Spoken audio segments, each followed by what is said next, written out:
Welcome to Groton. Today we'll be talking about Groton Sale. And with us today we have the Groton Sale Executive Board members, Mark Offinger and James Streeter. Thank you guys for being here. Thanks for having us. So we have a lot to talk about. Let's get right into it. What is Groton Sale? So the USS Groton Sail it will be a monument that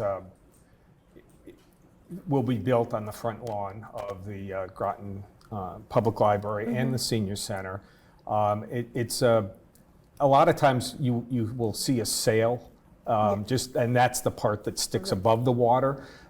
This is a little bit different. This is going to have the sail and the rudder, but we're going to recreate the entire outline of the submarine out of earth and dirt, and be a sidewalk down the middle of it and so forth. So it will be around 300 feet long. Okay. It will be a very prominent feature at the Senior Center, Thrive 55, and the Groton Public Library, very visible along Route 117. That sounds impressive. How did this monument come to fruition? Actually, there's a long history on it, and Mark can talk to that a little later. But during the submarine century that we had a few years ago, the committee, coincidentally at that time, the USS Groton was being decommissioned and they were going to dismantle it. Oh. So we had a lengthy discussion whether or not the community, both politically and civically, wanted to become involved in obtaining the sail and the rudder so we could make a monument. Yeah. All right. And so basically the answer was yes, and then we pursued it from there. Oh, I love that. Can you give a quick history of USS Groton? Sure. I mean, the submarine was launched and commissioned in the 1976-78 timeframe. There was around a 2-year difference between commissioning and launching, or launching and commissioning. It served, it was actively used for around a 20-year period and was slated for decommissioning in, I believe it was 1996. And that's actually when we started tracking what was going on with it, from the standpoint of, is it something that we would want to bring back to the community? Similar to, let's say, the Flasher Memorial, which is a World War II submarine.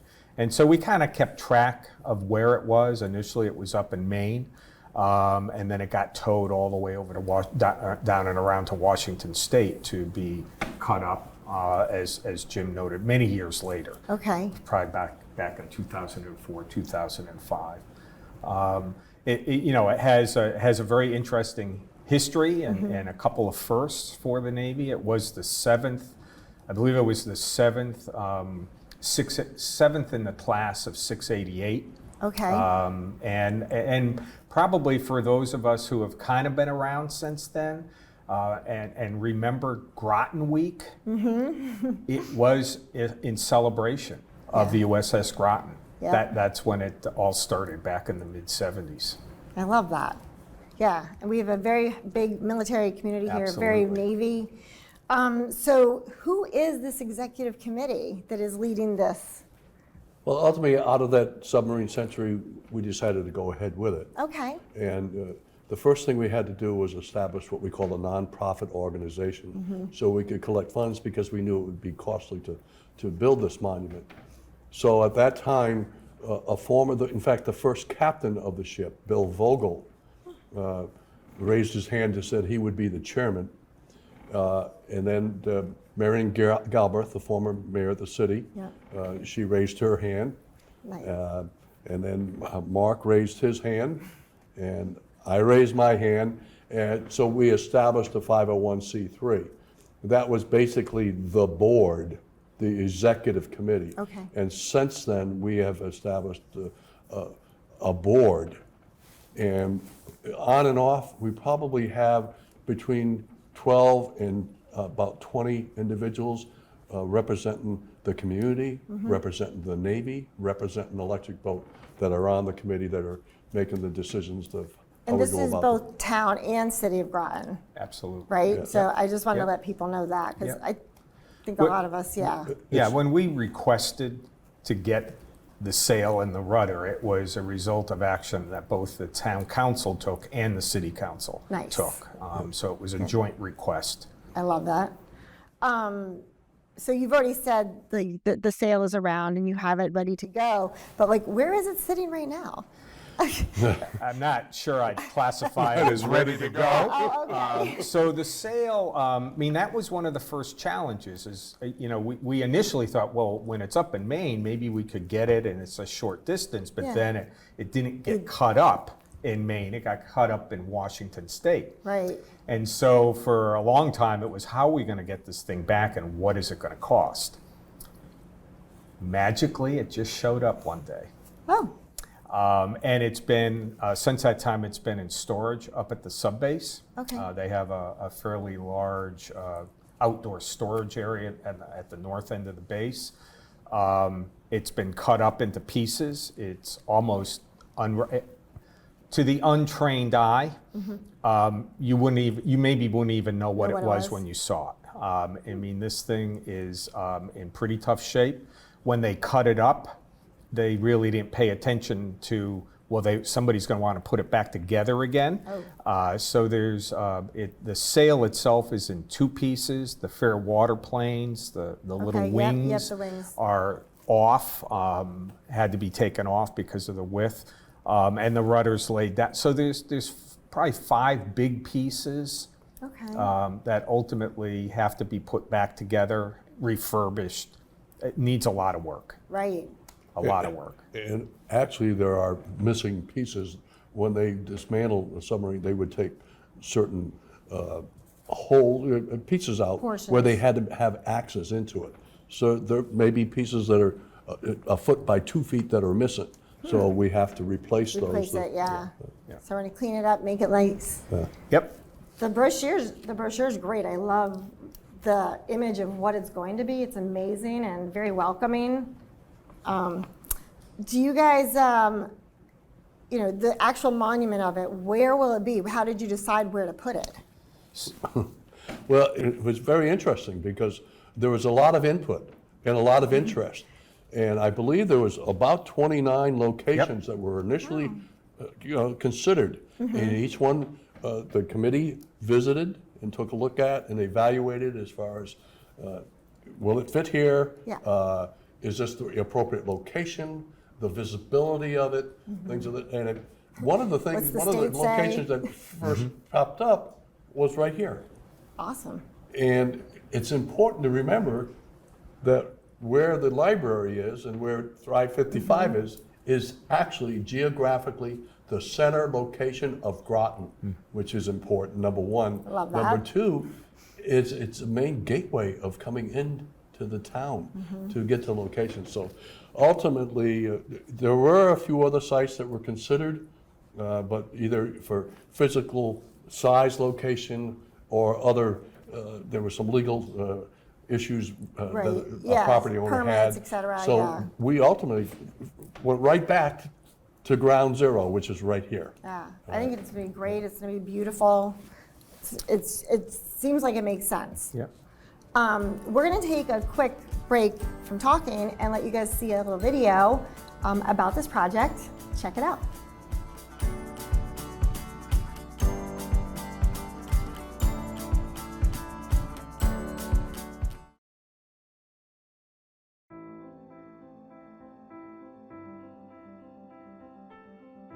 My son is the one that brings it up the most. Like, it's not fair that Dad's not here.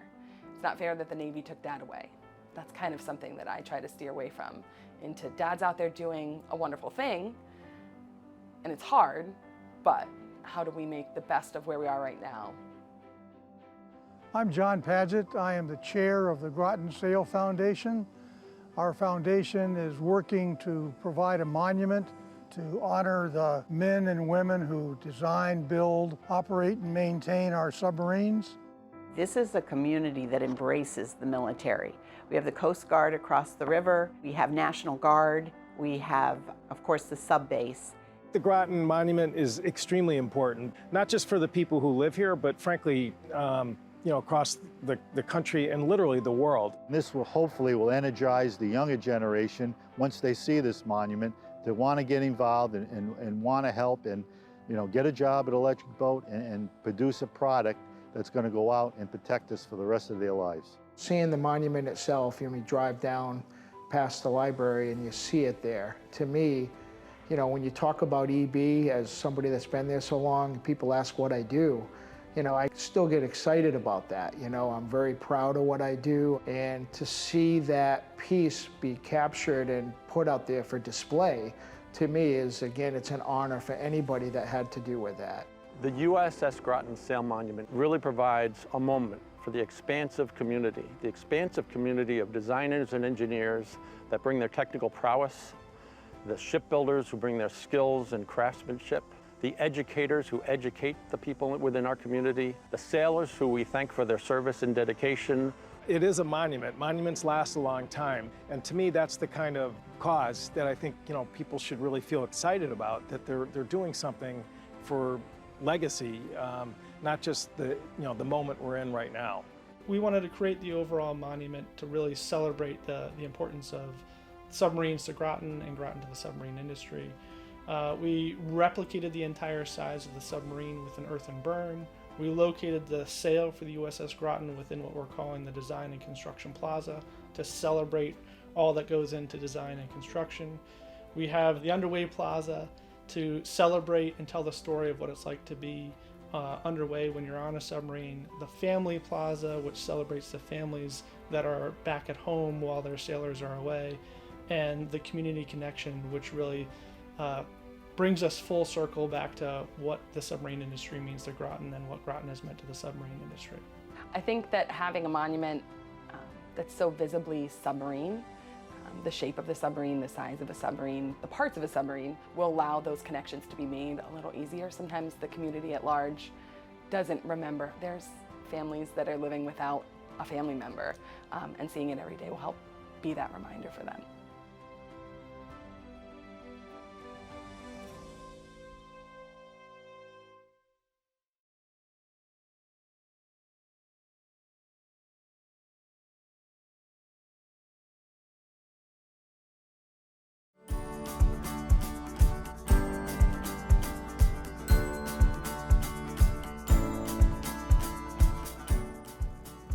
Welcome back. You guys just watched the video, and now we're going to talk about the monument more.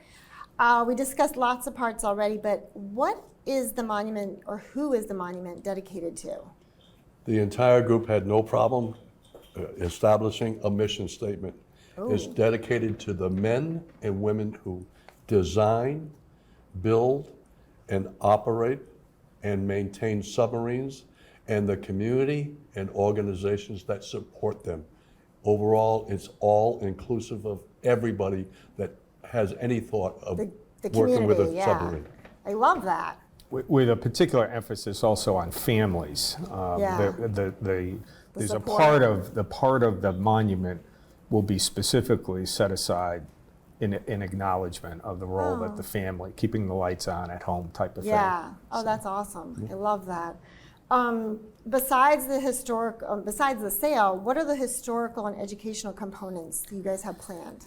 Given the size of the monument, and I made reference to the walkway, between the sail and the rudder will be a walkway, and it will have around 3.5, 4 foot high walls on each side. The intent was to try to give the sense of what a submarine is like inside in terms of being enclosed.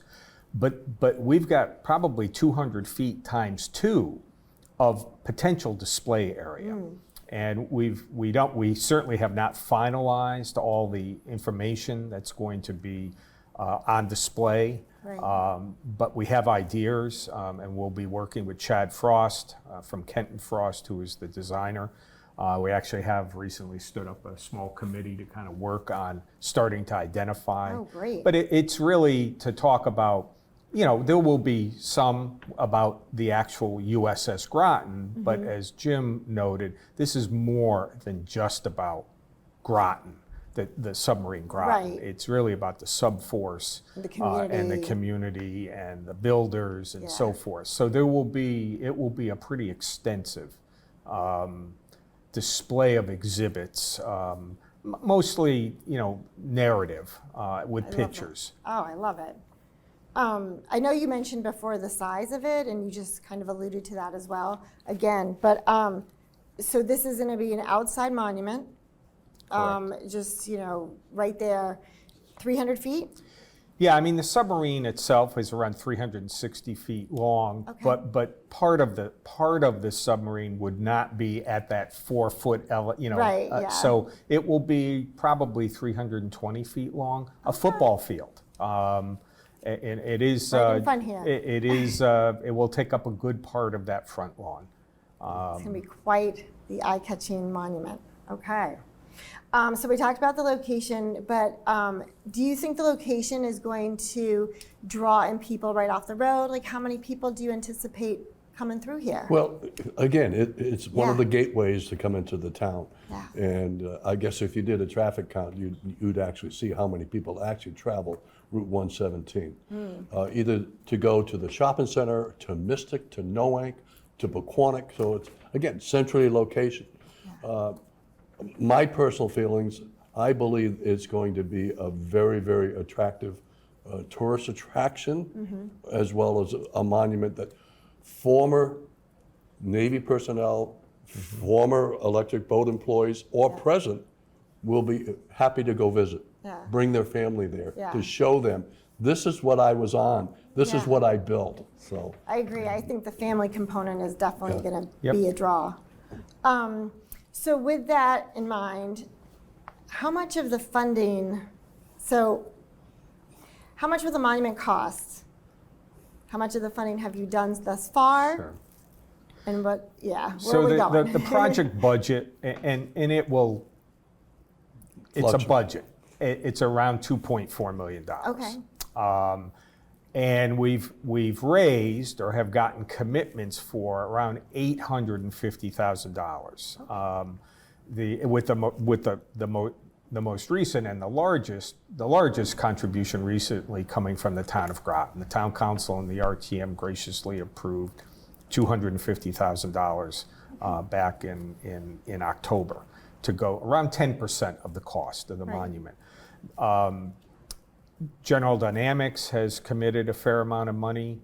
CMEC, which is a utility cooperative out of Norwich, has contributed a fair amount of money. Groton Utilities has contributed a fair amount of money. And there have been a number of individuals or husbands and wives who have made significant contributions. Wonderful. And then many, many other smaller contributions that are all important. That's great. So we have a ways to go. There is also an opportunity we're working on the possibility that the sail and the rudder, the artifacts, will in fact be associated or on loan really from the Nautilus Museum, from the Subforce Museum. And there's a federal program, Navy program, that Admiral Paget, who is now our chairperson, is leading up those discussions with the folks at B. So that, it isn't committed at this point, but it's a significant amount of money. And really, not only is the money important in the short term, but as a result of that relationship, the ongoing maintenance of the artifacts would be the responsibility Of the museum. of the museum. Okay. Very similar to the Flasher Memorial down on Thames Street, recently got refurbished. It costs a lot of money, and similar type of program. All right. Awesome. So how else are you funding this? For the little people, like myself. Well, it's not the little people, it's what I call the important people. There you go. I All like right. that, Jim. We have a dedicated engraved paver program. That walkway that Mark talked, where we will be having the displays, Yep. there'll be a paver walkway there, which will all engraved pavers. We're expecting and hoping to sell between 2,000 and 3,000 of these pavers, which will cover this area. We have a program, and we just produced Yeah, I a love new this. brochure You can purchase them online. We're in the process of having them, an example, an actual paver at locations such as the public library. We're looking at Thrive 55. Yeah. We're looking at the Bill Memorial Library. We have one at the Submarine Veterans Hall. Very good. So we're looking at locations to place these. And the interesting thing is, there's a menu of logos that you can have Yeah. on them. All right. I love it. You have one for the EB shipyard. You have the submarine, the dolphins there, the veterans. I love it. Well, the one get a that I felt is really important, and this just recently in the last month or so came about, was to have a submarine, a logo having a submarine with the word Groton, Connecticut in Yes. it. And then, of One course, without. we have the submarine capital of the world. And that's another significant reason for this, is to add to our community. reason why we are called the submarine capital of the world. Just another thing to come and visit, the Nautilus, the submarine base, the electric boat, everything. And so now we have a monument you can come and visit. Yeah. I think this is a great way to have a tribute of our community and all those people who made it happen. But like you said before too, the families too who supported. I think it's also going to be great, like an economic value to our community, Yes. bringing people in who wouldn't normally come in here into town maybe. So I love that. So we talked about the brick, and you talked about they can do it online or whatever. We're going to display for you how you can get there. You know, we've kind of covered all the other markers here. Is there anything we didn't talk about that you guys want to discuss or bring up right now? Well, to maybe follow up on Jim, I mean, this is another, Groton is known, has been known for a long time as the submarine capital of the world. And we're very fortunate with EB, the museum that came in the mid-'80s, the flasher, which was here before then, even the Welcome to Groton sign on I-95. And so I think there will be people who will specifically want to come here because of this monument. There are other monuments to submarines or to the submarine. But to have the sail and rudder, that's different. Well, there are other locations. Okay. But to be able to really see, I mean, we all take submarines somewhat for granted if you live in the region. You don't realize how big they are because you only see a little tiny part of the submarine when it goes down the river. Brats. Right. To be able to walk down the center of this or It's to walk amazing, around it, there are a few other locations that have done something similar in terms of trying to recreate the outline of the boat. Right. This is the only one where I believe you can walk down the middle of it. And so I think, there's a reason. Will people just come here to see this? Yes. But it's also another reason for people to go to the Nautilus Museum. The Nautilus Museum, yeah. right And after. then get to the directed down flasher. here or go see the flasher or drive by electric boat and see a boat out on the way, out in the yard. Eastern Point Beach, yeah. Yeah. That's so, great. I love it. Guys, we have covered so much in such a little time. I appreciate you both so much. I think this is a great tribute to those who've worked on our submarines all their lives, it's been a part of our community. Your committee, you've great members, so kudos to you all. For further information, you can reach out to any of the locations Jim mentioned to pick up one of these lovely brochures, and online as well. Thank you, and see you next time on Welcome to Groton.